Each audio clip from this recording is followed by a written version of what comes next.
Hello everyone, आप सभी का स्वागत है आपके अपने यूट्यूब चैनल एग्जाम किक में। उम्मीद है आप सभी स्वस्थ और मस्त होंगे। आज हम करेंगे वन लाइनर सीरीज के अंतर्गत most important question and answer जो कि हिस्ट्री से संबंधित होंगे। आइए इसे हम देखते हैं। क्वेश्चन नंबर 1, हिंदू तथा ईरानी वास्तुकला का सर्वप्रथम समन्वय हमें देखने को मिलता है।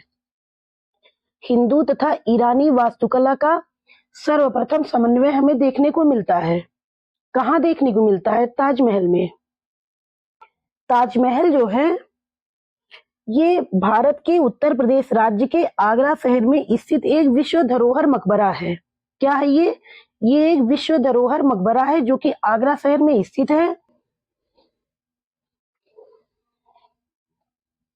ये विश्व के 7 अजूबों में से एक है।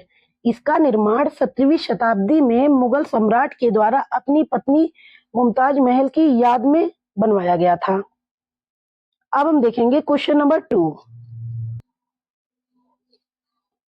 मुगल काल की वह कौन सी पहली इमारत है जो पूर्णतः संगमरमर की बनी हुई है? मुगल काल की वह कौन सी पहली इमारत है जो कि पूर्णतः संगमरमर की बनी हुई है? इसका आंसर होगा एतमाउद्दौला का मकबरा। एतमाउद्दौला का मकबरा कहाँ स्थित है? ये भी आगरा में स्थित है। नूरजहां ने अपने पिता की याद में यमुना नदी के किनारे इसे बनवाया था। मुमताज महल के पिता का क्या नाम था? इनके पिता का नाम गयासुद्दीन बेग था जो कि जहांगीर के दरबार में एक मंत्री थे। अब हम देखेंगे क्वेश्चन नंबर 3। इसमें कुछ मुगल कालीन महत्वपूर्ण शब्द दिए गए हैं जिन्हें सुमेलित करना था, जिनको हमने सही सही कर रखा है। आइए इसे हम देखते हैं। दाम। दाम जो होता था उस समय तांबे की मुद्रा को कहा जाता था। किसे कहा जाता था? तांबे की मुद्रा को। देसाई। देसाई राजस्व अधिकारी को कहा जाता था। किसको कहा जाता था? राजस्व अधिकारी को। दीवान। दीवान प्रांतीय राजस्व का प्रमुख होता था। दीवान जो होता था ये प्रांतीय राजस्व का प्रमुख होता था। चौथा है जरीब। जरीब क्या होता था? भू राजस्व के निर्धारण की एक पद्धति जो कि माप पर आधारित थी। ये भूमि की माप के लिए इसका प्रयोग किया जाता था। जरीब का प्रयोग भूमि की माप के लिए किया जाता था। पॉइंट नंबर 4, पहला है शेख सलीम चिश्ती का मकबरा कहाँ स्थित है? शेख सलीम चिश्ती का मकबरा फतेहपुर सीकरी में स्थित है। कहाँ स्थित है? फतेहपुर सीकरी में। एतमाउद्दौला का मकबरा जो कि अभी हमने बताया कि आगरा में स्थित है। कहाँ पर स्थित है? आगरा में। औरंगजेब का मकबरा। औरंगजेब का मकबरा खुलदाबाद औरंगाबाद, ये कहाँ पर पड़ता है? ये महाराष्ट्र में पड़ता है, वहां पर स्थित है। चौथा है अब्दुल रहीम खाने खाना का मकबरा। इनका मकबरा दिल्ली में स्थित है। कहाँ पर स्थित है? दिल्ली में। किसका? रहीम का मकबरा। Point number 5, Vasco D gamma Bharat में सर्वप्रथम कहाँ आया था? 20 मई 1498 को केरल के कोझिकोड जिले के कालीकट बंदरगाह पर पहुंचा था। वास्को डी गामा कब पहुंचा था? ये 20 मई 1498 ईस्वी में केरल के कोझिकोड जिले के कालीकट बंदरगाह पर पहुंचा था। पॉइंट नंबर 6, रणजीत सिंह किस मिसल से संबंधित थे?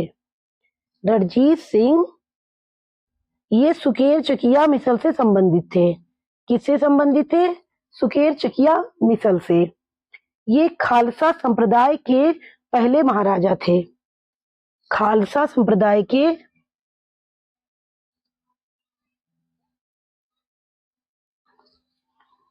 ये खालसा संप्रदाय के पहले महाराजा थे। इन्हें हम शेरे पंजाब के नाम से भी जानते हैं। पॉइंट नंबर 7, शिवाजी ने मुगलों को किस युद्ध में हराया था? सलहार युद्ध में उन्होंने मुगलों को हराया था। पॉइंट नंबर 8, अहमद शाह अब्दाली के भारत पर आक्रमण और पानीपत की तीसरी लड़ाई 1761 ईस्वी में लड़ने का तात्कालिक कारण क्या था? पहले तो हम ये देखेंगे कि पानीपत की तीसरी लड़ाई हुई कब थी। पानीपत की तीसरी लड़ाई ये 1761 ईस्वी में हुई थी। और इसका कारण क्या था? किसके किसके मध्य लड़ा गया था? ये अहमद शाह अब्दाली और मराठों के मध्य लड़ा गया था। इसका तात्कालिक कारण क्या था? वह मराठों द्वारा लाहौर से अपने वायसराय तैमूर शाह के निष्कासन का बदला लेना चाहते थे। इसमें जो अहमद शाह अब्दाली था वह मराठों के द्वारा लाहौर से अपने वायसराय तैमूर शाह के निष्कासन का बदला लेना चाहता था। कौन? अहमद शाह अब्दाली। अब हम देखेंगे पॉइंट नंबर 9। प्लासी का युद्ध मैदान कहाँ स्थित है? प्लासी का युद्ध मैदान पश्चिम बंगाल में स्थित है। कहाँ स्थित है? पश्चिम बंगाल में। अब हम इससे संबंधित कुछ तथ्य को जान लेते हैं।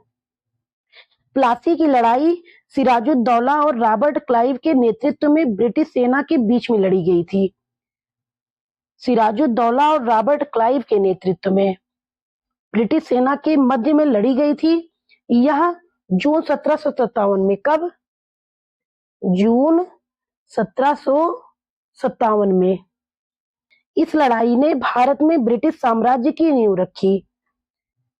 पॉइंट नंबर 10 अधोलिखित सुमेलित है। प्रथम आंग्ल मैसूर युद्ध से मद्रास की संधि हुई थी। कब हुई थी? 4 अप्रैल 1769 में। कब? 4 अप्रैल 1769 में। और द्वितीय आंग्ल मैसूर युद्ध, इससे जो है मंगलौर की संधि की गई। कौन सी संधि हुई? मंगलौर की संधि। कब हुई थी? मार्च 1784 में। कब हुई? मार्च 1784 में। तृतीय आंग्ल मैसूर युद्ध, इससे जो है श्रीरंगपट्टनम की संधि हुई। कब? 1792 में। कब हुई थी? 1792 में। चतुर्थ आंग्ल मैसूर युद्ध, इसमें क्या हुआ? टीपू पराजित हुआ था। वह युद्ध के मध्य में दिवंगत हुआ था। अब हम देखेंगे पॉइंट नंबर 11। 1773 ईस्वी में जिज मोहम्मद शाही पुस्तक, जो कि नक्षत्रों से संबंधित ज्ञान से संबंधित है, इसके लेखक कौन थे? जिज मोहम्मद शाही पुस्तक के लेखक जयपुर के सवाई राजा जय सिंह थे। कौन थे? जयपुर के सवाई राजा जय सिंह थे। अब हम देखेंगे पॉइंट नंबर 12। किस घोषणा द्वारा लॉर्ड कैनिंग भारत का अंतिम गवर्नर जनरल तथा भारत का प्रथम वायसराय बना?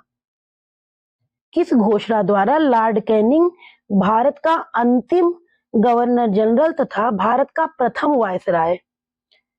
ये 1 नवंबर 1858 ईस्वी के इलाहाबाद की घोषणा पत्र से। कौन सी घोषणा से? 1 नवंबर 1858 ईस्वी के इलाहाबाद की घोषणा से। अब हम देखेंगे पॉइंट नंबर 13। काकोरी षड्यंत्र केस 1925 किस वायसराय के समय में घटित हुई? काकोरी षड्यंत्र केस 9 अगस्त 1925 को। कब? 9 अगस्त 1925 को। ये घटना किसके समय में घटित हुई? ये घटना लॉर्ड रीडिंग के समय में घटित हुई। किसके समय में? लॉर्ड रीडिंग के समय में। अब हम देखेंगे पॉइंट नंबर 14। अधोलिखित सुमेलित है। Number 1 Pitt's India act. Pitt's India act कब आया था? ये आया था 1784 में। ये क्या था? एक सरकारी नियंत्रण था। इसी के द्वारा बोर्ड ऑफ कंट्रोल का गठन किया गया था। इसी के द्वारा बोर्ड ऑफ कंट्रोल का गठन किया गया था। ये आया था वारेन हेस्टिंग्स के समय में। Number 2 doctrine of lapse. इसी को हम व्यपगत का सिद्धांत या हड़प नीति के नाम से जानते हैं। व्यपगत का सिद्धांत, हड़प नीति, इसे हम व्यपगत का सिद्धांत या हड़प नीति के नाम से जानते हैं, जो कि लॉर्ड डलहौजी के द्वारा लाया गया था। इसमें क्या था कि पैतृक वारिस ना होने पर इसकी स्थिति में ये राज्य को हड़प लेते थे या अंग्रेजी राज्य में मिला लेते थे। Point number 3 Ilbert bill. Ilbert bill जो था ये रिपन के समय में आया था। इस बिल के द्वारा भारतीय न्यायाधीशों को भी सुनवाई का अधिकार दिया गया, जिनमें यूरोपीय नागरिक भी शामिल होते थे। वर्नाकुलर प्रेस एक्ट, ये जो है लॉर्ड रिपन के समय में लाया गया। किसके समय में? लॉर्ड रिपन के समय में। अब हम देखेंगे पॉइंट नंबर 15। स्थायी बंदोबस्त को सर्वप्रथम कब लागू किया गया? स्थायी बंदोबस्त को सर्वप्रथम 1 मई 1793 में लागू किया गया। अब हम देखेंगे पॉइंट नंबर 16। भारतीय सिविल सेवा का सृजन किस गवर्नर जनरल ने किया? भारतीय सिविल सेवा का सृजन लॉर्ड कॉर्नवालिस ने किया। किसने किया था? लॉर्ड कॉर्नवालिस ने। Point number 17। कांग्रेस की प्रथम भारतीय महिला अध्यक्ष कौन थी? कांग्रेस की प्रथम भारतीय महिला अध्यक्ष सरोजिनी नायडू थी। 40वें अधिवेशन में, जो कि कहां पे हुआ था? 1925 में कानपुर में हुआ था। Point number 18। इंडियन अर्नेस्ट के लेखक कौन थे? इंडियन अर्नेस्ट के लेखक वेलेंटाइन सिरोल थे। कौन थे? Valentine Chirol. Point number 19। जनजातीय लोगों के संबंध में आदिवासी शब्द का प्रयोग सर्वप्रथम किसने किया? ठक्कर बापा ने। सर्वप्रथम आदिवासी शब्द का प्रयोग ठक्कर बापा ने किया था। Point number 20। राजा राम मोहन राय की समाधि कहाँ स्थित है? राजा राम मोहन राय की समाधि ब्रिस्टल, इंग्लैंड में स्थित है। कहां पर स्थित है? ब्रिस्टल, इंग्लैंड में। इन्हें भारतीय पुनर्जागरण के जनक के रूप में जाना जाता है। Point number 21। डलहौजी की प्रशासन की किस गतिविधि ने 1857 की क्रांति भड़काने में योगदान दिया? इसमें झांसी, अवध, नागपुर और सतारा का ब्रिटिश राज्य में विलय महत्वपूर्ण रूप से शामिल है। Point number 22। लाला लाजपत राय ने अपना राजनीतिक गुरु किसको माना है? इन्होंने मैजनी को माना। किसको माना है? मैजनी को। Point number 23। अधोलिखित सुमेलित है। इसमें क्या है? कुछ महत्वपूर्ण पार्टी तथा समितियां दी हुई हैं, जिससे संबंधित व्यक्तित्व के बारे में पूछा गया है। अभिनव भारत समाज। अभिनव भारत समाज का गठन किसने किया था? इसे विनायक दामोदर सावरकर ने बनाया था। किसने बनाया था? विनायक दामोदर सावरकर ने। अनुशीलन समिति, इसका गठन किसने किया? अरविंद घोष ने। गदर पार्टी के मुखिया लाला हरदयाल थे। स्वराज पार्टी, इसका गठन सीआर दास ने किया। स्वराज पार्टी का गठन चितरंजन दास ने किया। Chittagong armoury raid. Chittagong armoury raid, इसके मुख्य कौन थे? कल्पना दत्त थी। Point number 24। Rowlatt act Bharat में कब लागू किया गया एवं इसे लाने का प्रयोजन क्या था? रॉलेट एक्ट भारत में कब लागू किया गया? इसे 1919 में लागू किया गया। कब किया गया? 1919 में। और इसे लाने का प्रयोजन क्या था? इसे लाने का प्रयोजन राष्ट्रीय एवं क्रांतिकारी गतिविधियों पर रोक लगाना था। अब हम देखेंगे पॉइंट नंबर 25। मुस्लिम लीग ने सीधी कार्यवाही दिवस हेतु कौन सी तिथि सुनिश्चित की थी? मुस्लिम लीग ने सीधी कार्यवाही दिवस हेतु कौन सी तिथि सुनिश्चित की थी? 16 अगस्त 1946।